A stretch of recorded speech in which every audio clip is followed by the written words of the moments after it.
Welcome everybody, thank you for coming, and we're back to trying to learn a little bit about the Mefarshim on the Torah and who's asking the question. And I want to ask everybody, this is going to be a very, very, very intense and important shir. So I'm asking everybody to hold questions, write them down, because there's so much to cover that it's going to be impossible even to stop for half a second, because there's so much here. And this is a shir you have to be in from the beginning to the end, because there's just so much. I'm here, and it's important to understand in that perspective. Before starting, I wanted to take a moment to thank Susan and Ira, who are sponsoring today's share, and we are learning today Le'il Nishmas, Mr. Irving Duretsky, Yitzchak Aryeh ben Shmuel Tzvi, whose yahrzeit is, this is Susan's father's yahrzeit is Parashas Vayeschanan, Shabbos Nachmu. What's the actual Hebrew date? Yud Gimel. So just after Tisha B'Av, Bezras Hashem. Like he comes out at a time of Nechama, he should always bring Nechama to the Mishpacha. Always, always, always. Thank you for making this opportunity to learn for his namesake. It's a schus on both sides. So let's start with our learning of the Ibn Ezra. The Ibn Ezra is one of the most complex figures and teachers on Tanakh and Torah. We'll see why in just a few minutes. But also one of the most revolutionary Renaissance individual. Let's just go take a little bit back in terms of history. We know that the Ibn Ezra lived in Spain during the golden age of Spain. He lived at the time when it was good for the Jews to ascend in society around them, in the society. They were in Muslim Spain. He was able to study, to learn, to be a scholar. And all that changed when the ruling class of society changed, when the Almohads took over. Generally speaking, when Islam becomes more fundamental, when it follows its laws a little more, that's when it becomes harder for the Jews. When they're more secular, the Jews are allowed to exist. And this is generally the trend throughout history, although they call themselves the religion of peace.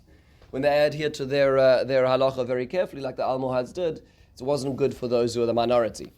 Later on, this happened to the Jews under the Christians in Spain as well. But at this point in time, it was the Almohads, and so Ibn Ezra actually left Spain. It may not have been as a function specific only because of the Almohads, but it is important to realize that he left behind perhaps some of the more restful years of his life. And being born in the year 1089, in the year 1140, he was now on the road as well. Part of this also, as well as we have in his writings, that he was married and he had, it seems to be 5 children, 4 of which and his wife died. So in Spain, and he left. He put himself on the road of exile. In fact, he then moved to Italy, to Rome, where he started off, and he was astonished by the fact that in Christian Europe there was very little writing that was accessible to them in philosophy and in Hebrew grammar. And so this began his job of translating a lot of the Arabic works of philosophy and grammar into Hebrew for the access of the Jewish population in Europe at such a time. At the same time, we also hear a few interesting things about his own journey. As an example, in his introduction to Koheles in the 4th source, he says the following: Shema Imre Shefer LaAvraham Sofer. Listen to the words that he's about to, these beautiful words that he's about to describe to Avram the scribe. Kosom al Sefer L'Ruach Meshakeles. I'm writing it to a bereft spirit. Bereft is usually describing, what does that mean? Bereft is a person who lost his children.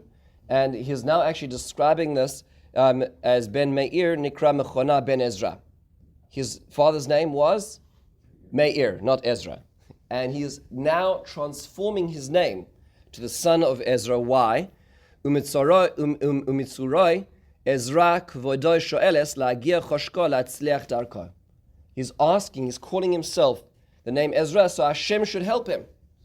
He feels so bereft, so hurt, that he's asking, and we call him Avram ibn Ezra. That's not his father's name. That's his aspiration. Asher nishar ad ko ka'ala noveles. He says, I've left Spain, I've moved to Rome in a confused spirit, and I'm asking Hashem for help. We're going to see more about his own condition in a little bit as well. He moves from Rome. He leaves the Rome community, moves to further north Italy. Ultimately moves in the year 1148 to southern France, where there's a new nascent Jewish community. Moves to northern France and is also interacting with the community, the Jewish community in northern France, including among them the grandchildren of Rashi, the Rashbam and Rabbeinu Tam, who we were spending time last week. So he clearly interacts, certainly with Rabbeinu Tam. We have correspondence between the two of them, we'll see in a second. But it's a fascinating convergence of the scholars of the Torah under Islam and the scholars under Christian Europe. And he describes he's not so impressed with the Jewish scholars of text in Europe. He is not so impressed by them. And in fact, this is from a very famous poem called Nedod Hisironi. And in the 33rd to 36th stanza, this is how he describes his experience of the Ashkenazi scholars of Mikra. You can already see what's happening, what's emerging. He says, "V'omar latoim," on page 2, bottom source 5. He says to those who are wayward, "Ani molei deim." So he's describing the European sage. He's describing the Italian at this point. Sage, I am full of knowledge. B'moed v'zra'im v'nashim v'nizikim. With what is he full of knowledge with? Mishnah, Gemara, right? He is full of the Talmud. And skipping a stanza, he says, Klimas hamamreh, the embarrassment of the disobedient, Seir Yamim Yoreh, a young man teaching of the ideas of Torah, B'Tara Sukoreh V'To'eh B'Psukim. He's teaching Taros in the Mishnah, but he doesn't know how to recite the Psukim. And then he goes on, he says, V'Reishis Parasha Alepiu Kosher, Asher Hi Nidreshes B'Fite Atinokim. And he can't even begin the parasha, which should be obvious to the students in the early years of school. So he's noting that we have these great sages in Talmud that he's meeting in European Europe, in European, we'll call it Judaism, and they are great sages in the Talmud, yet they don't seem to have access or full knowledge of Mikra. We already saw this movement in Rabbeinu Tam. Rabbeinu Tam, as we saw famously in the Tosafos, says that although the Gemara suggests a division of 3 of time, Mikra, Mishnah, and Talmud, Rabbeinu Tam already says the Talmud includes everything, and that's Paskin in the Ramah.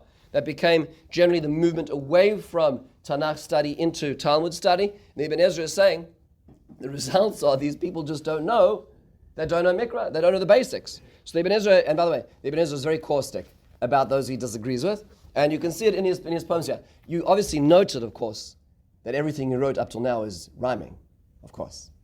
And the meter is exact, of course, right? Because not only is he saying this, but you notice that this is a poem. This is stanzas in a poem. And in fact, even his introduction rhymed. That I just read a second ago.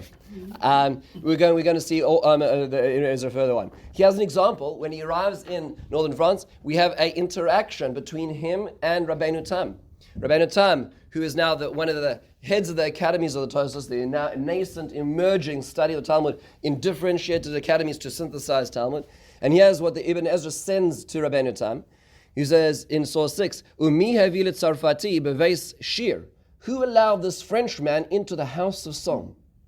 So he is surprised that Rabbeinu Tam is offering his hand in poetry. He says, V'avar zar makom kodesh v'ramas. And he tramples upon the holy place of, what's the holy place of? Poetry. V'lu shir Yaakov yimatek k'moiman. And if the song of Yaakov were to be as sweet as the manna, this refers to Rabbeinu Tam, Ani shemesh v'chav ma'Hashem shimshi v'namas. I would melt his manna. So I mean to say, you don't have a place in the world of poetry. You don't live up to what it means to be a poet. He says to Rabbeinu Tam. Rabbeinu Tam responds and says, Avi Ezri yeshiveu se'ifav, asher nasan yididoi bein agafav, ani eved la'Avram lemikneh ve'egdav eshtachaveh la'apov. And Rabbeinu Tam humbles himself and says, I will bow down to you are my shepherds. Meaning, I'm acknowledging your excellence in this area, right? And I'm going to humble myself, to which the Ibn Ezra responds, Hanachon el alabir el v'ro'em, lashpil rosh b'michtav el bozei am, v'chalila l'malacha elokim asher yikod v'yishtachaveh lebilam. And he says, I'm so grateful to your humbling yourself in front of me, but don't let you bow in front of Bilam. Meaning, I am more of a boor than you are, don't bow to me, which is his acknowledgement of his precision in Talmud. Right, so you see this poetic interchange over here between some of the greats of Israel, and at the same time, the Ibn Ezra criticizing his foray into the realm of shir, and at the same time recognizing his precision in Talmudic thought. Very, very powerful. This is sort of, we're sort of seeing the clashing of, we'll call it, Spanish and French Jewry specifically around this. It is very sad that, in fact, his remaining son, Yitzchak, it seems that there were 4 other children who died, and his wife died as well, and it seems that what sort of precipitated his exile, his self-proclaimed exile. Ultimately, his last son, Yitzchak, converts to Islam. Right, so that's the end of the chain in Baghdad. And this is what he writes upon hearing the news.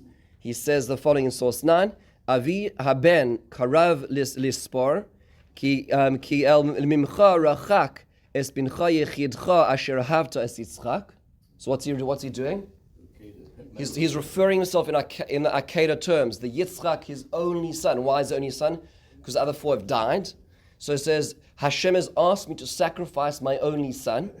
Ki chashavti le'es zikna heyosai ruach revach v'atzala. I thought in my old age he would be my salvation, meaning the only one left to continue my legacy.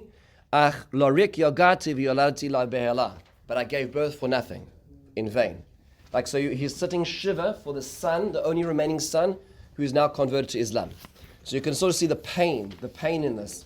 In this as well. Right? Ibn Ezra lived a very, very difficult life, a very impoverished life. He was disrespected by many who he introduced his ideas to, and yet his writings are so profound and yet so prolific and so expansive. Take a look at just some of the works.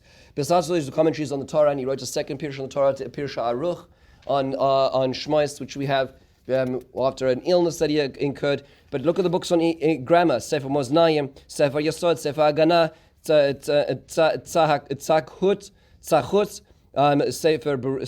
Safa Brura, Sefer Yeter, Sefer Hashem, Sefer Yesod Mishpar, Igeras HaShabbos. These are all books in Hebrew grammar. We'll get to Igeras HaShabbos in a second. He wrote on philosophy, Yesod Mora, Yesod HaTorah. He also wrote on mathematics. He introduced the decimal system to Europe. He was the first person to introduce the decimal system to Europe. It came through Hebrew, by the way. Then he wrote also, in mathematics, he wrote Sefer HaEchad, Sefer HaSipur, or Mispar. And then he wrote Sefer HaIbur, Kli HaNechoshes, and Shalosh HaSheilot. Right? And he also wrote books, as you can see, in astrology. All these books which are descriptions of Reishis Chachma, Sefer HaTa'amim, Sefer HaMoladot, Sefer HaMe'orot, Sefer HaSheilot, Sefer this is just...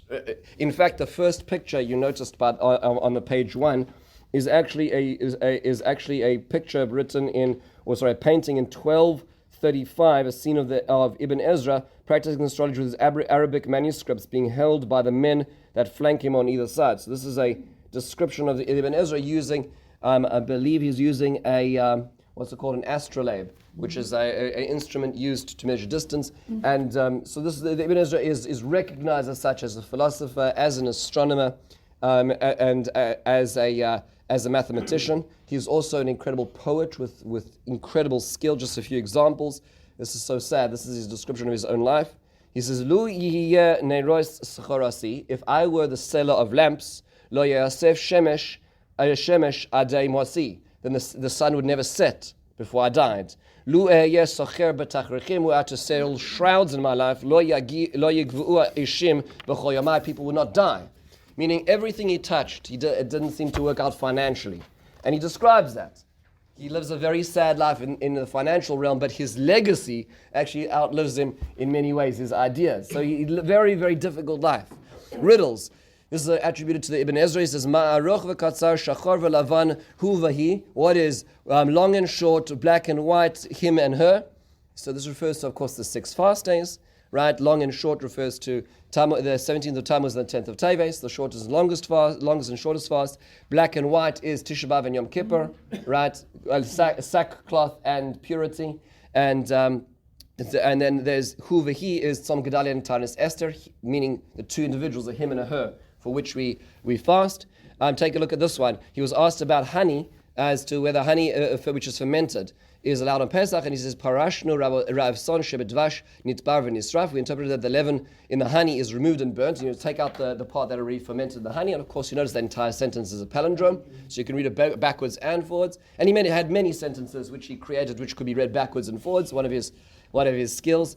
Listen to this one. This is a translation, a beautiful translation, because they rhyme the translation as well. It rhymes in Hebrew, but they rhymed it in English as well. In a country without soil, from nights to the blood royal, they walk with no toil. If the king is made spoil, all shuffle off this mortal coil. That refers to, of course, to chests. Good. So he says, in a country without soil, when the knights are to the blood royal, right? So that's referring to the chess pieces. I mean, it's just the brilliance is hard to say. And I guarantee that you know no other Mefarsh in the Torah who has a crater on the moon named after him, and that is the Even Ezra lunar impact crater over there, which is a picture on the right at the bottom of page 6, named after Ibn Ezra for his erudition in astrology. It's just remarkable. The breadth should be breathtaking. Now we get to what he's doing on the Torah. Okay, so I'm going to have all questions, but sorry, because it's just too much. So we're just beginning. We're just beginning. Okay, so now let's jump into his Pirush on the Torah. Unlike the French and the Ashkenazi Rishonim, who just jump straight into the Pirush, the Sephardi, the Spanish Rishonim all introduce the Pirush. And so he explains, he has an introduction to the Torah. He has a poem as well, which also has much ink has been spent. The Chida explains his poem. Very enigmatic on the beginning of the Torah, not for now. But in his Pirush, which is more accessible, he describes 5 ways in which you can study the Torah. And he rejects 4 of them before adopting the 5th. This is generally speaking the way the Ibn Ezra rolls. In the Ibn Ezra, he will often quote many other Mefarshim, some of them within the fold, some of them out of the fold, and many times to reject them. And quite clearly, we'll see a few examples. So the first thing he says is the first Pirush. I took the central parts of his introduction. The first approach to learning Torah, which actually was to Rav Sajagon and many great philosophers, he says, Uva darchu gedolim, in source, it's on page 7 at the top, V'hema chachmei hayeshivos b'malchus yishmaelim. This is the way that many have gone, and this is the sages in the worlds of Islam. Rav Yitzchak shechiber shnei svarim bereshis ad vayechol, like he quotes a certain Rav Yitzchak who wrote 2 svarim on the first chapter of Bereshis. V'od lo kila berov devarim, and he didn't even finish them, so you can see the satire over here. He wrote 2 stories on the first book of the first page parak of Genesis. And when it got to the pasuk, let there be light, he started talking about the philosophy and light and darkness. And he was clearly walking in darkness himself. And when he talked about let there be life, let the ground bring forth organic life, clearly he was inventing it all from his heart. And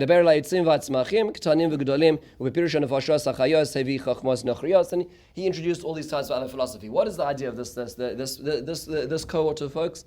These are the people who will introduce ideas from philosophy into the Torah. And the Ibn Ezra believes that maybe it is all right, as he says in the next paragraph, to study, learn philosophy, and learn those books. It's wonderful and proves what you're saying, but don't push it into the Torah.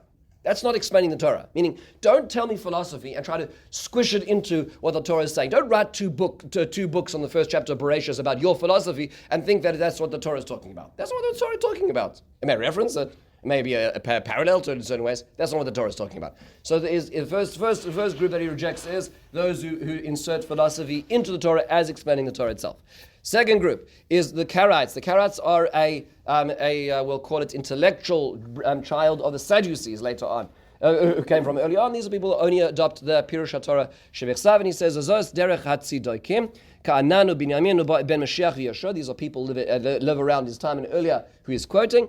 V'chein kol min asher b'dvivrei ma'atikei hadas lo yamin, and all these other heretics who don't believe in our tradition. V'unotel hasmil o la yamin, and they turn to the left or the right. V'kol ish kirtzono yefaresh hapsukim, and they decide they're going to explain the Pesukim however they want. And they simply don't understand Hebrew. And that's why they don't even know basic grammar, and they are completely incorrect. So he's rejecting this group of people as well, who see the Torah Shebechsav alone by itself without any tradition to accompany it. So this is our second group of people that he's rejecting. Our third group are those who view the entire Torah as allegory. So they say everything in the Torah is meant as a mashal. It's meant to mean bigger things. And of course, over here he's rejecting the Christians, who will see that many psukim in the Torah don't refer exactly to what it's referring to, but it refers to allegorically the Christian people or this or that. And so Ezra says an important rule in the second paragraph of the top of page 8, where he says, V'im hadas lo tispol hadavar, az yashchis asher baragashos hargashos yitbar, az yavakesh lo yisod ki shakol hadas hu hayesod. If you cannot actually understand, there's no logical way of understanding the psukim, then maybe it's all right to say there's sod, that there's a secret, there's an allegory. He says, but the first point is logic.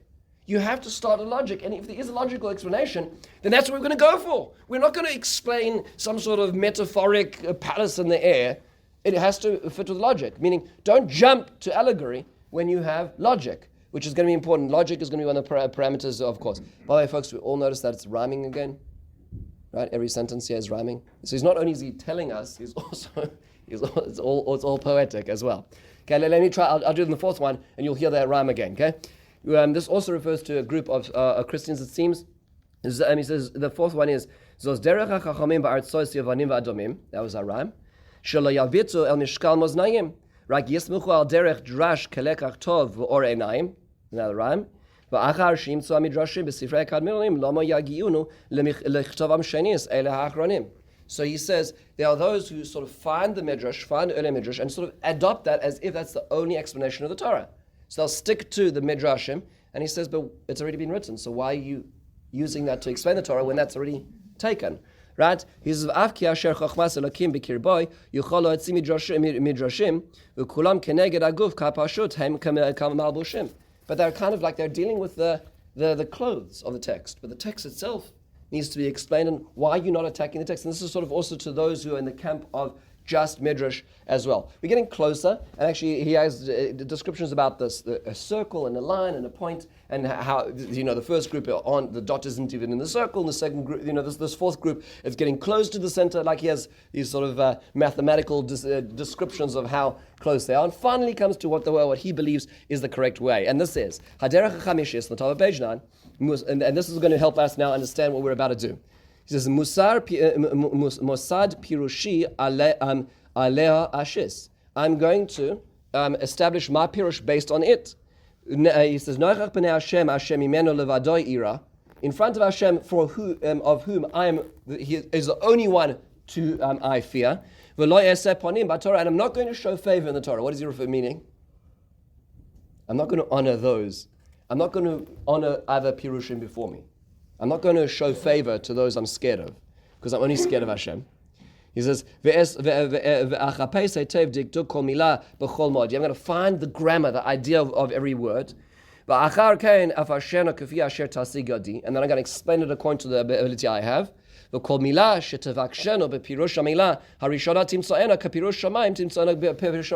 make it sure that all the words are consistent, meaning the words are going to be the same across all of Tanakh. We'll get to that in a second. Skipping to the next paragraph. And because of the drash, what the Chachamim said, I'm not going to leave the pshat. It's possible that there are many explanations of the Torah. Rak b'Torah mishpatim u'chukim imotzanu shnei p'tamim el psukim v'atama echad k'divrei hamatikim shayu kulam tzedikim nishana alem yotam b'li safek b'yadayim chazakim. If it comes to the mitzvah, of course you heard the rhyme there again, right? Everything's naturally clicking in. He says, if we're going to come to the mitzvahs and there is going to be an explanation of the sages, and I find a different way of understanding it, I'm going to bow to them, which means I believe in the Torah Shebaal Peh, unlike the Karats, which he rejected. And if there's going to be a divergence between what I say and they say, when it comes to halacha, then I'm going to obviously circumscribe what I understand and the logic of the psukim to that as well. Okay, and therefore, and he goes on to describe that this is the ways of Hashem, the sages as well. Notice, by the way, he does not talk about what the sages say when it comes to agada, when it's outside the realm of halacha or mitzvah. We'll get to that in a second, okay? But so he seems to say the things that he mentions is grammar, the words itself. We saw the idea of logic being essential, right? We saw the ideas of consistency of the Pirush HaMilim, and we saw that he's bowing to Chazal when it comes to halacha and actually working how the texts work to explain that as well, which is going to be obviously championed by later explanations, like the Malbim as an example, in such a way. Now let's jump in and see a few of these examples. The first thing is consistency of words. As opposed to many of the Mepharshim who predated the Ibn Ezra, who will say that certain words can have different meanings at different times, the Ibn Ezra will try to find one meaning which will be consistent throughout all of Torah. As an example, the word na. In source 15, biadoni, shlach na biad tishlach, and I thank Dr. Avigal Rak for many of the very, very excellent examples. I'm going to add many, but just the framework is very, very helpful in her book on this. And is shlach na. What does na mean in the Torah? So some of the Mepharshim say it means please, right? That's what Rashi will often say, is it means please, right? But the problem is there are certain times where it doesn't sound like it's please. So the Ibn Ezra has an explanation where he says that it refers to the idea of now. And therefore now will be consistent with the urgency of the pleading, and also some of the other places it's used where it does not seem to be that it's a pleading, right? So it's now. There's an urgency. Another example is im. Rashi, this is a very famous one in Parshas Mishpatim. It says, im kesav talvei sami esa ani imach. If you will decide to lend money to those who are impoverished. Wait a second. If you're going to decide to lend money, you need to. That's a mitzvah to lend money. So Rashi quotes Chazal that says that Rabbi Shmuel says that there are 3 times the word im it does not mean if but when, right? And this, in fact, there's more than these 3. If you go through it, these are the famous 3 that Rashi is citing, but there's more other examples Rashi himself will cite. The Ibn Ezra says that doesn't work because the word im needs to be consistent throughout the Torah. In fact, the Rashi gives 7 explanations of the word ki, right? The Ibn Ezra does not stand for that. The Ibn Ezra says, in this example, the word im has to mean if, and therefore he reinterprets how we are understanding this pasuk in source 19. In case of im nosan lecha Hashem hazan shetuchal la'alvos ani. Right, so if Hashem gives you enough if Hashem gives you the wherewithal, then you have to do it. Meaning the if is not whether you give, the question is whether you have to give. Right? So if Hashem gives you, then no. So of course, the then is you're giving, right? But that's the if.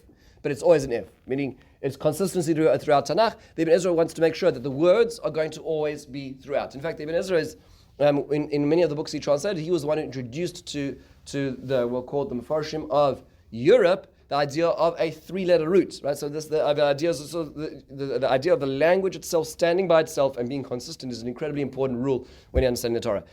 There's also similar to the Rashbam.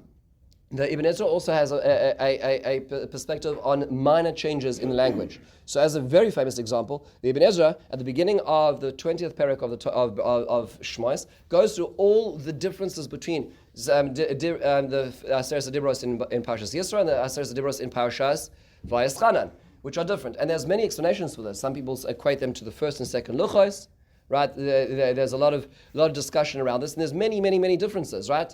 Hashem Shav, Lashav, Zachar, Shamar, Sachmad. They're different words, right? So many of the Farshim struggle to explain what is going on. What is the difference of each of these? And some have halachic import like Zachar and Shamar. And the Ibn Ezra is going to address that. But he after enumerating at length all of these differences, he says in source 20, Amar Avrama Machaber HaMishpat Anshel Rosh HaKodesh Pamya Va'aru Devorim Beretevu Pamya Amru HaTzorech B'milim Ketzaros Shuchal Hashem Elavim Tamam. Sometimes it will be a lengthy explanation, sometimes it will be shorter, depending on the context necessary to explain those ideas. And this is his rule. Listen to this.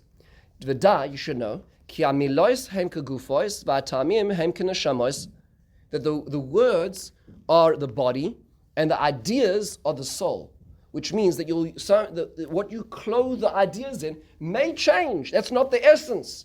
Don't get too caught up in the externality of the idea. The idea itself is more profound. So therefore he goes on to give us examples. For instance, he quotes Eliezer. It says by Eliezer that Eliezer says to Rivka, Hagmi'ini na.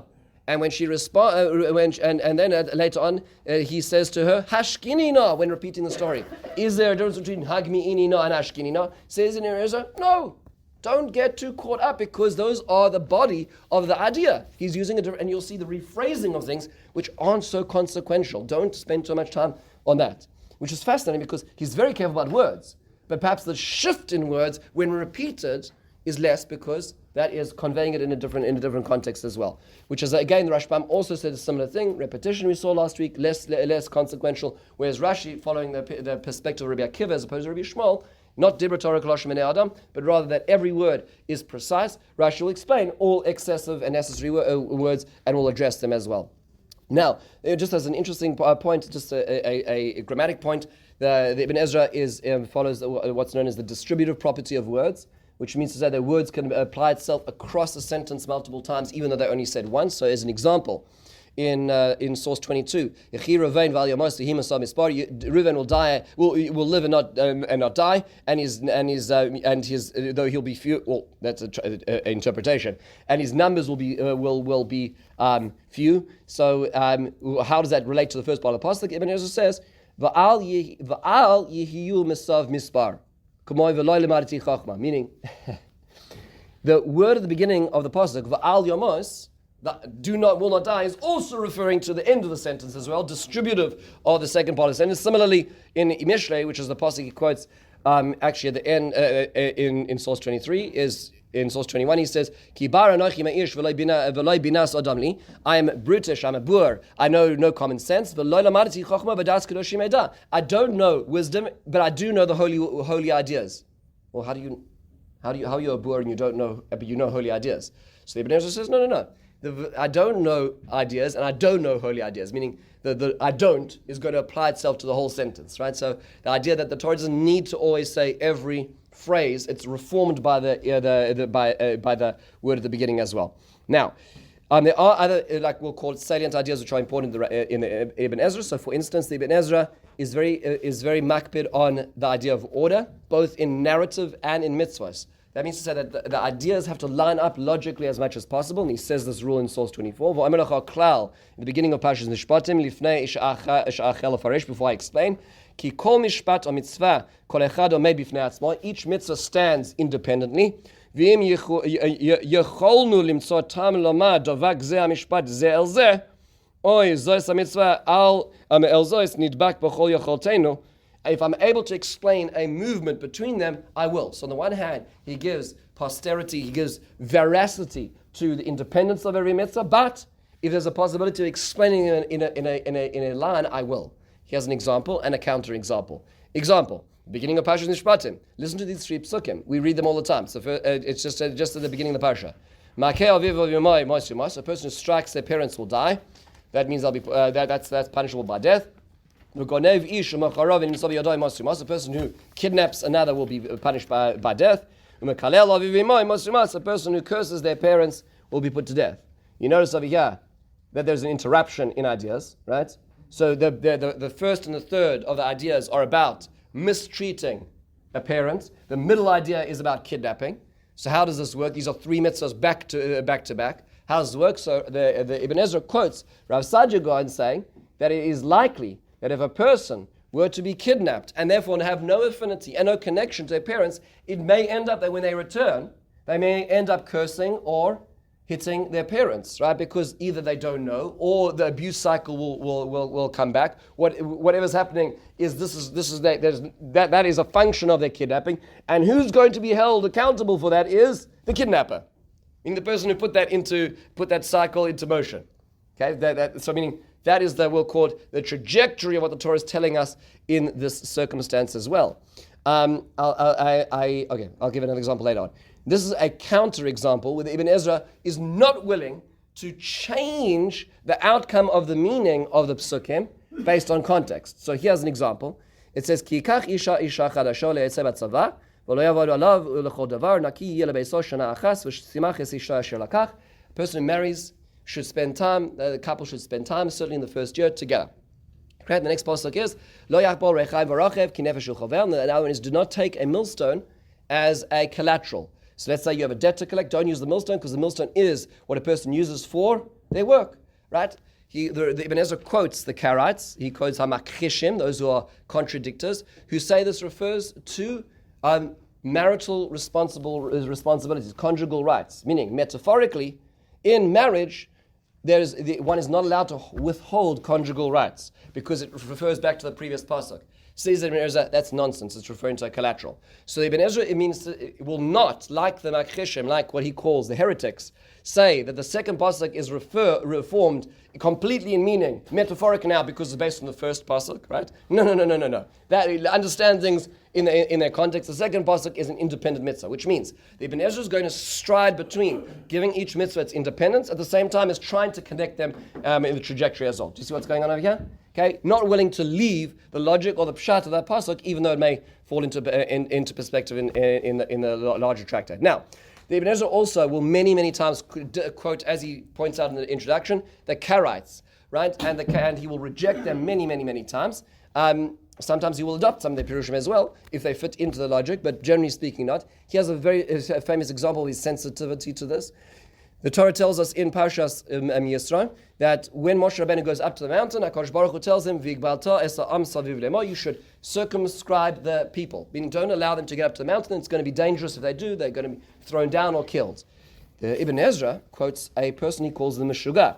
You can obviously understand his feelings towards him, and he says he quotes this fellow who says that in fact it didn't really mean Ram Hagbel es ha'am. It's Hagbel es ha'ar. It was a misprint, right? He says the Torah was, just had the wrong word here.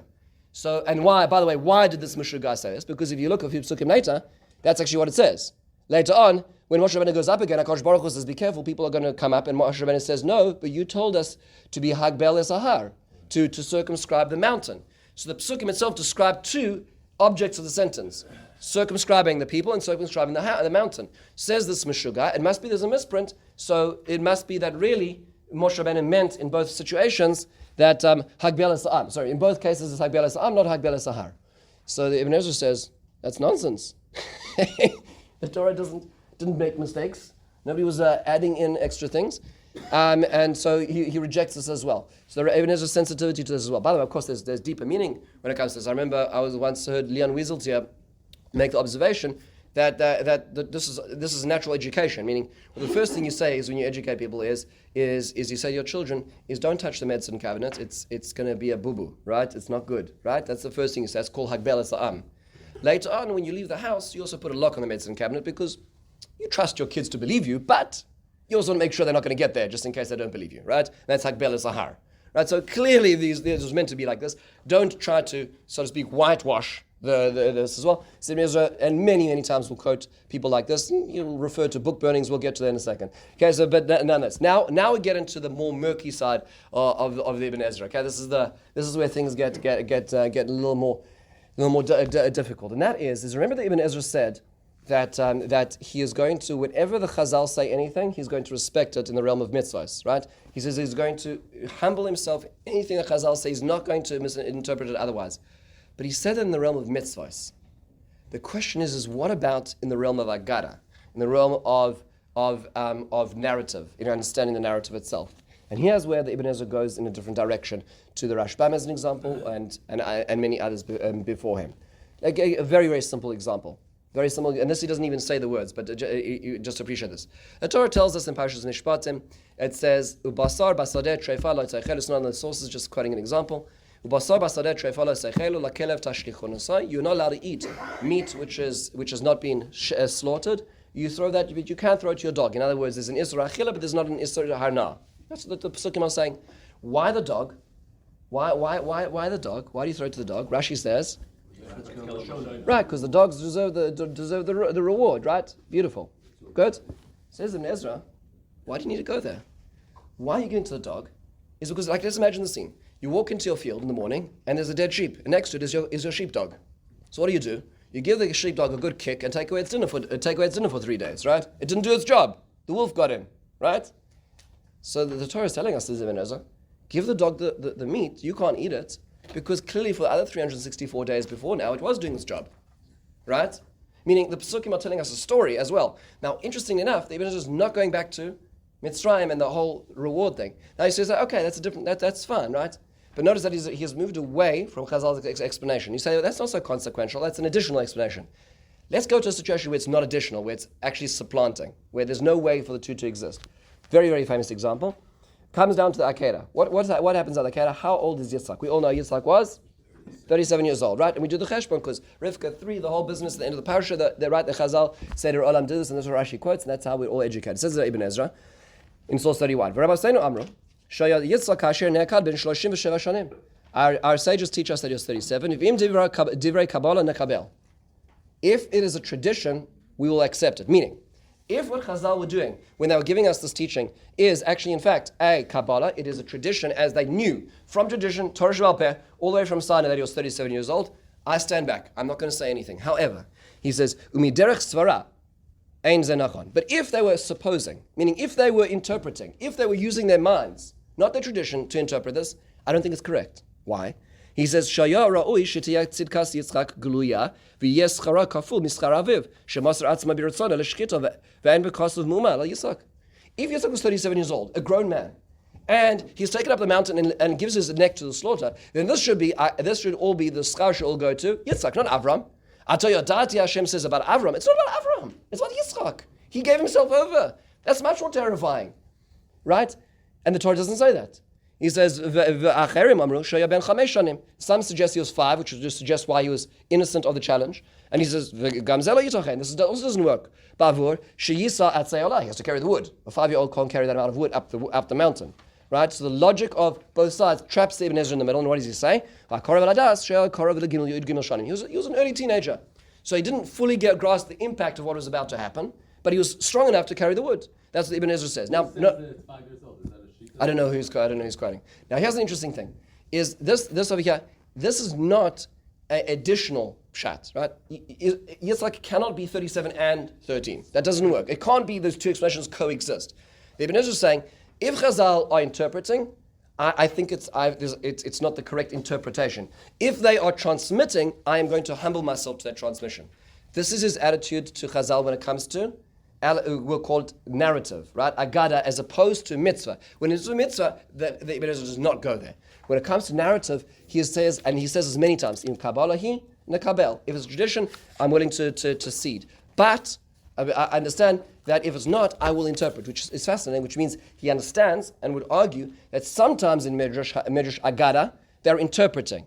And if they're interpreting, I think this is perhaps more correct, and sometimes they can't even live together in terms of this example as Ezra here. This is a very disturbing thing to many people. Notice, by the way, that many Mefarshim may do this without going to explain this. They will give an alternative pshat which can't coexist, but they don't do this whole preface, so most people don't notice they're doing this. But the Ibn Ezra is doing this, and he's explaining very clearly his methodology, and he says this many, many, many times across the Torah. In Kabbalah he, nekabel, and that comes usually down to narrative as well. Another aspect of the Ibn Ezra is hidden meanings. So, for instance, I'm not going to go through Psukim because we don't have time, but there's a very famous question as to why is the Torah does not refer to Olam Haba, to the world to come in the Torah. Why does the Torah not explicitly say, if you live a lifetime of good and doing Torah and mitzvahs, you're going to get reward in the world to come? The Torah talks about rain, talks about peace, talks about all kinds of things that you get, but does not talk about things outside of this world. The Ibn Ezra is a very famous explanation, and after rejecting a number of other suggestions that are made in Parshas Ha'azinu, the Ibn Ezra says simply, because the Torah is meant to be read by the layman. And the Olam Haba is not understood by the layman. He says, Echad mini elef, 1 in 1,000 might understand the spiritual being, the spiritual nature of the world to come. But the Torah is not talking to the greatest scholars in the world. The Torah is talking to first graders too. And the Torah is to speak in a way which is accessible and understandable by every person, which is fascinating. This is going to be a rule which the Ibn Ezra will carry across his Pirush in the Torah, which means to say that the target audience of the Torah is everybody from first grade till their studies continue the rest of their life, which means it has to be accessible. One aspect of it needs to be accessible to a person. And finally we get to, the most difficult part of the Ibn Ezra, which, sometimes I wish I'd never learned, but it is important to know this, because this is where things get much more. The ice gets very thin here, and this is where it becomes dangerous. Where it's important just to appreciate what the Ibn Ezra is doing, why he's doing it, and the people who misinterpret or take him too far. So it starts with let's go to source 34 for a second. Source 34 is a very famous passage at the beginning of Parshas Lech Lecha. It says, Vayavor Avram ba'aretz ad makom Shechem. Avram comes to the land, he comes to Shechem, ad El Moreh, to El Moreh. Va'kanani az ba'aretz, and the Canaanite were then in the land. Canaanite were then in the land. This is a very famous phrase. The Ibn Ezra says on this, Va'kanani az ba'aretz, Yitachen she'eretz Canaan, tafsa Canaan miyad acher. It is possible that the Canaanites took the land from others. V'meinenu, if that's not the explanation, yesh lo sod. It has a secret to it. V'avaskil yidom. And those who understand it should keep quiet. So, what's the trouble Ibn Ezra is addressing? Let's go back to the Psukim for a second. What's the trouble Ibn Ezra is addressing? Word Oz. What was that? The word Oz. Okay, good. So excellent. So the issue is like this. The basic assumption is that Moshe wrote the Torah, right? So, and Moshe Rabbeinu did not get into the land of Canaan, which means that when Moshe Rabbeinu is standing in Arvos Moab, finishing up the Torah, at that point in time, who lives in the land of Canaan? The Canaanites, because they haven't been conquered yet. But when you say the Canaanites were then in the land, it's almost as if you're saying that now they aren't. Meaning, it's the Canaanites are no longer in the land, but in those days, they were. But if Moshe Rabbeinu is writing the Torah, then they're still in the land, right? So Ibn Ezra says, no. Maybe it means to say that the Canaanites conquered it. There was an internal conquest, meaning beforehand. That's it's referring to earlier. But if not, there's a secret. What is the secret? So the truth is that if we should follow his instructions, we should just keep quiet, right? But it is important just to appreciate what's going on over here, and it comes back to what he refers to as what's called the Soda Shnei Masar. So take a look at the beginning of page source 35. It says even Tavin Sod. Sorry, Chlam Hashnayim Hashnei Masar Gam v'Yichtov Moshe v'Kanani Az Ba'aretz B'Har Hashem Yareh. Gam Hinei Asoi Eretz Barzel Takira Emes. He quotes a number of psukim, 4 psukim in a row, where he actually comments on all of these 4 psukim, and he says there's a certain secret which relates to all these 4 psukim. One of them being Kanani Az Ba'aretz, which you just saw, and one of them is Soda Shnei Masar. What is he referring to? So here's where it starts. The Gemara in Bava Basra is talking about authorship of the different books of the Tanakh, and the Gemara obviously asserts the most basic principles. This is back on page 15 at the top. That Moshe Kosav Sifrai. Moshe wrote his book, except for the last 8 psukim. Why the last 8 psukim were not written by Moshe? They were written by Yoshua. Why is that? Yeah, because it says he dies. So it's hard to write it if you die. Right? That's what the Gemara says. So therefore, the last 8 psukim, which go on at the end of here on Parshas, at the end of Parshas V'Zayis HaBracha, describe the following. Here we go. It says. Vayomas Shom Moshe Eved Hashem Eretz Moav. So that says the Gemara was written by Yoshua ben Nevuah, and those last 8 psukim were added by Yoshua because Moshe couldn't have written his death. And the Gemara says, wait a second, that does not work because we know that we know that the Gemara recites an opinion over here at the top of this is one second, Rabbi Yehuda. This is Vamri La Rabbi Nechemia, Rabbi Shimon. Efshar Sefer Torah Chasar Ois Achas. Is it possible that the Torah could be missing one letter and still be extant? Anybody who denies the veracity of even one letter of the Torah is incorrect. And it quotes the pasuk Lakoach es Sefer Torah Azeh. Ela ad kan HaKadosh Baruch Hu Amar Moshe HaKadosh Baruch Hu Omer Moshe Omer v'Kaisav Mikan v'Elach HaKadosh Baruch Hu Omer Moshe Kasav B'Dema. So Hashem dictated the entire Torah to Moshe Rabbeinu verbatim, word for word, letter by letter. But the last 8 psukim HaKadosh Baruch Hu dictated, and Moshe Rabbeinu wrote them B'Dema. What's Dema? Tears. Right, by the way, there's another explanation. The Vilna Gaon explains that the letters were mixed around, and meaning that all the letters were there, but they were reinterpreted. So Moshe was not writing about his death. He was writing a code, which was then later, so to speak, reordered to. So all the letters were there, but the words were reconstructed afterwards. But you see already a machlokas between these 2 sages in the Gemara, or in the Brayasa, as to whether or not the last 8 psukim were written by Yoshua or by Moshe Rabbeinu. The Ibn Ezra sort of takes us one step further. And his Soda Shnei Masar, his secret of the last 12, actually refers to, he says pretty clearly in source 36, Vaya'al Moshe, the beginning of the 34th parak of Devarim, Lefi dati ki mizeh ha'pasuk kosav Yoshua, ke'achar she'olah Moshe lo kosav u'v'derech nevuah kosav v'al'ed v'yirei Hashem. So he says that it must be that from the beginning of the 34th chapter, which is 12 psukim from the end of the Torah, which says Moshe Rabbeinu went up, Moshe Rabbeinu couldn't be writing. Why? Because the logic of the Gemara is being extended. Meaning, if Moshe could not have written from the word Vayomas Moshe, right, because he died, then he couldn't have written he went up the mountain because he was up the mountain to write it. Which means it wasn't the last 8 psukim, it was the last 12 psukim, which is the entire length of the 34th chapter in Devarim when Moshe Rabbeinu goes up the mountain. That's what the Ibn Ezra says. This is what he refers to, what seems to be is the Soda Shnei Masar. And now the terrifying extension of that is, if you bring that back to Vaknani Az Ba'aretz, what is he really saying is, what's the Soda now, if this is what he's saying, that a Kanani Ba'az Ba'aretz was written by somebody else after, when the Canaanite are no longer in the land, which means to say that phrase was added afterwards. That's now do you see why this is already breaking? This is now taking the Gemara onto a limb. Exactly. Now we start wading into territory which we don't want to be. And the Ibn Ezra is careful about this because he says, I'm masculine, you don't. One shouldn't talk about this. In fact, it's hard to know what the Ibn Ezra really means because the Ibn Ezra does not explain this very explicitly. And it's worthwhile knowing that later on in Parshas Vayishlach at the end, where it describes the kings of Edom, the kings of Seir, and the kings of before the kings of Israel, he quotes a fellow in source 38 who says, Yesh Amrim b'derech nevuah nichtava zos haparsha. How could we know about the kings that are going in the future? So he says it was written by Pi Nevuah on prophecy. The Yitzchaki quotes some commentator called Yitzchaki. It's not Rashi. Amar b'sifroi ki b'mei Yehoshaphat nichtava zos haparsha. Maybe this was written later on, because that's when they knew how many kings there would be. He says, So he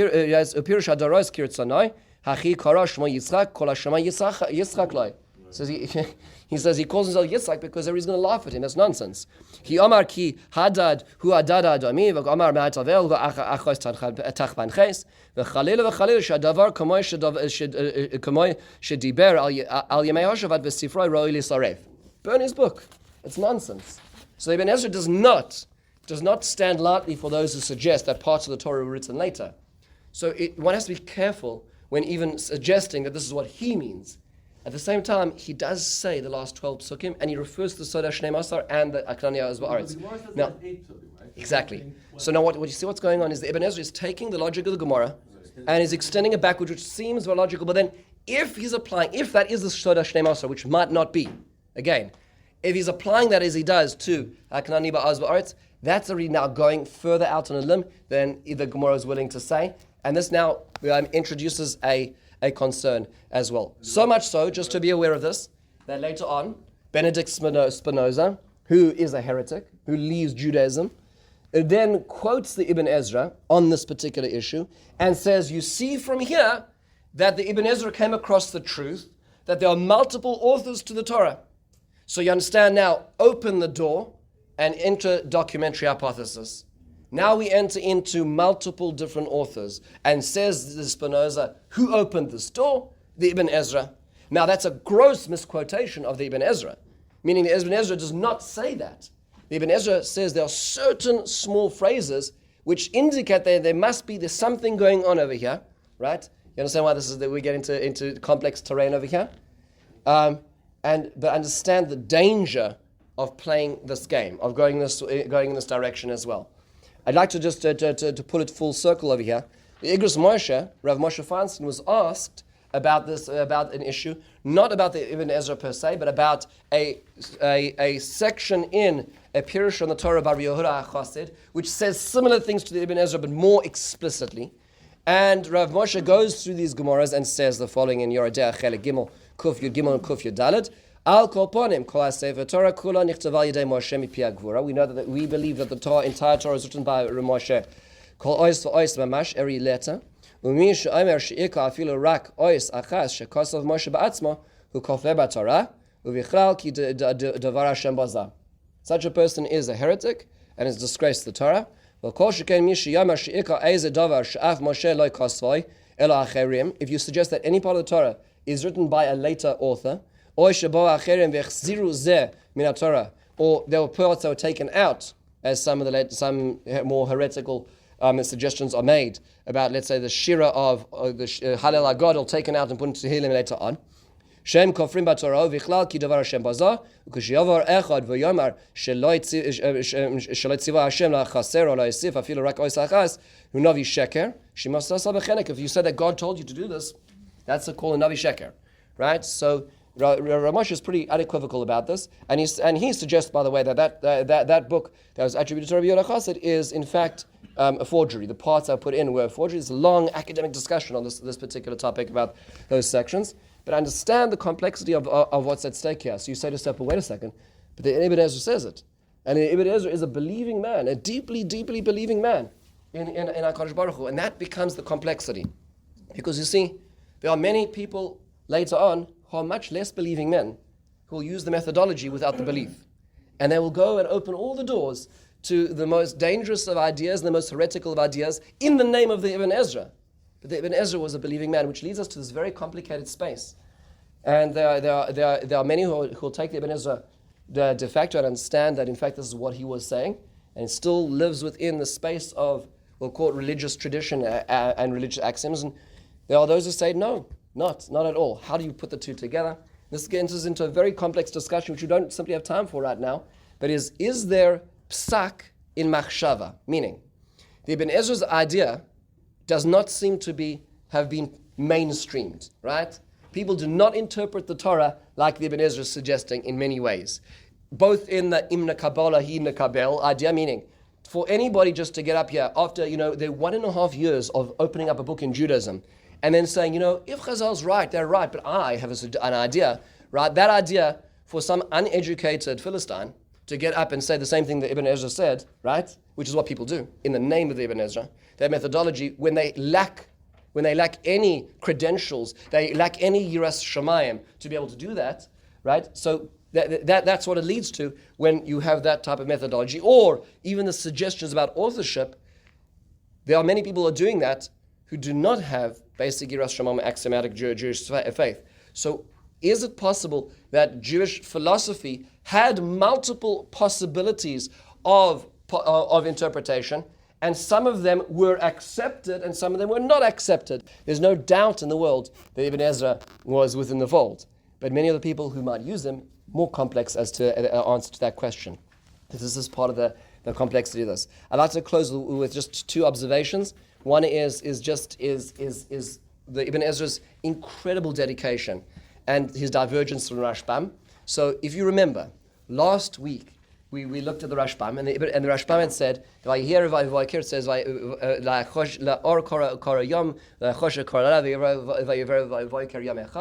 the Rashbam says, it seems pretty clear from the Torah that light comes before dark, and therefore days start in the morning.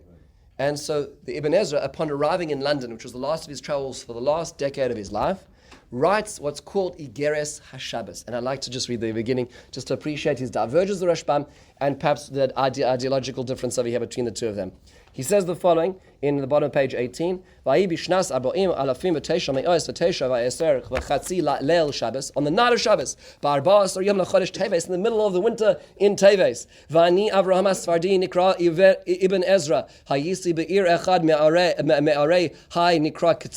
I've reached the end of the known world, London. Okay? He says, I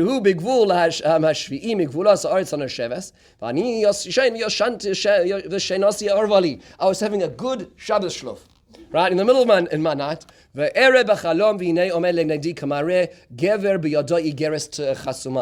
an apparition appears in my dream, holding a letter in its hand. This is a letter sent to you by Sabbath itself. Some sort of malach, some sort of specter in his dream. I feel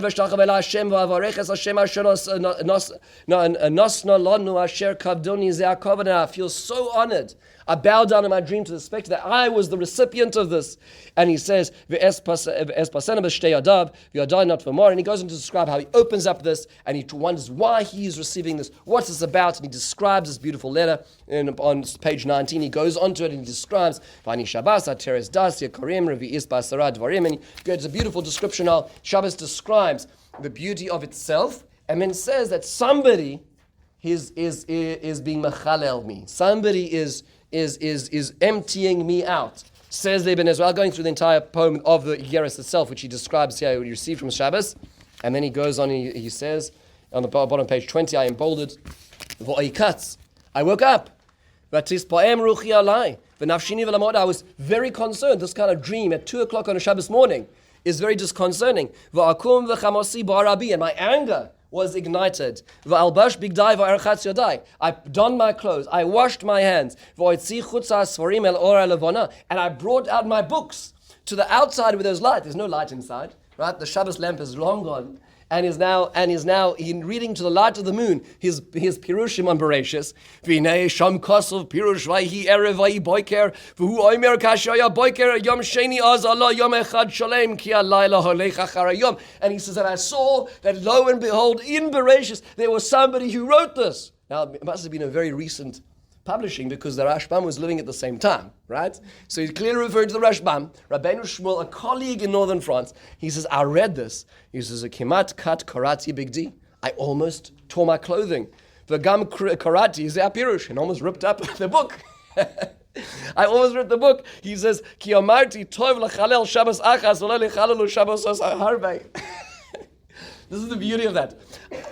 I'm not allowed to tear on Shabbos. It's one of the 39 melachas, right? But maybe I need to tear it because I have to be Mechala one Shabbos so that no other Shabbos, people shouldn't read this. Right? And obviously, allegorically, it doesn't mean that. There'll be people will look at us as fools as Jews if they read this pirush. Right? So then he goes on and he writes an entire Igeris, and it's extensive about time and about day and about month and about year and how it all works and because from the astrological perspective, there's the Ibn Ezra writes. Notice what's going on over here. Here you have two Mefarshei Pshat. Two people who are looking at the text on the text by itself. And the Rashbam says something which simply contradicts halacha and reality, right?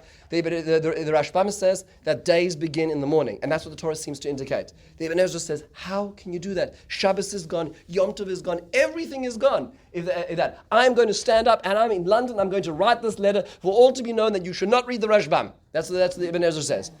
But you know what's happening over here is it's also the difference, the divergence in the way they look at the Torah. Dr. Yeager and I were discussing this on Friday night. Is that Rashbam explained to us that he's willing to accept that halacha is halacha is halacha. And of course, Shabbos begins at night. But I can still interpret we'll call Shivim Panim La Torah. I can live in the multiple bandwidths of ideas that the Pshat could exist independently and not interrupt the halacha. The Ibn Ezra cannot live with those multiple truths in the same way. You cannot contradict halacha. And therefore, it cannot be that day begins in the morning. It has to be, that's a reality. There's only one way of looking at reality, which also lends us to the way that he looks at Chazal, in the same way about Yitzchak's age. He's not willing to live with multiple realities at the same time. There has to be one way, and therefore in the Kabbalah, he mekabel. But otherwise, we have to arrive at truth. Right? And truth is singular in this respect. So in a certain sense, the Ibn Ezra's practicality and his dogmatism in terms of trying to find the truth is what leads him to his defense of Chazal and also his willingness to depart from it at the same time. Does that make sense? Whereas the Rashbam is able and willing to live with multiple channels of reality all at once, and it's not disturbing to him. He can explain the pshat of Avodah Le'olam and still accept halacha that it's under Yovel. It doesn't bother him in the same way, and the same thing with days as well, which is the way the divergence. So two people are usually put together in the Mefarshei Pshat, but the difference between them. Now to conclude, so Robert Browning wrote a poem called Rabbi Ben Ezra. Is that remarkable? Here you have a poet using the Ibn Ezra as an example for the ideas he wants to express, and I'd like to quote one stanza in Robert Browning's poem about the Ibn Ezra. And it's about the appreciation of life. He says, I note that the potter's wheel, that metaphor and feel, why time spins fast, why passive lies are clay. Thou to whom fools propound, when the wine makes its round, since life fleets, all is changed, the past is gone, seize today. And that's, he used the Ibn Ezra as the life of the person who lived such a difficult life, who appreciated every minute of that life, and he used that as a way to project to his audience to try to talk about the appreciation of every minute of life. As you can see, complex, big, vast, hard to understand, but the profound truth seeker. This concludes our perspective on the Ibn Ezra. Be'ezrat Hashem, I hope this has given us food for thought, and I hope it is going to enrich our experience of learning the Ibn Ezra.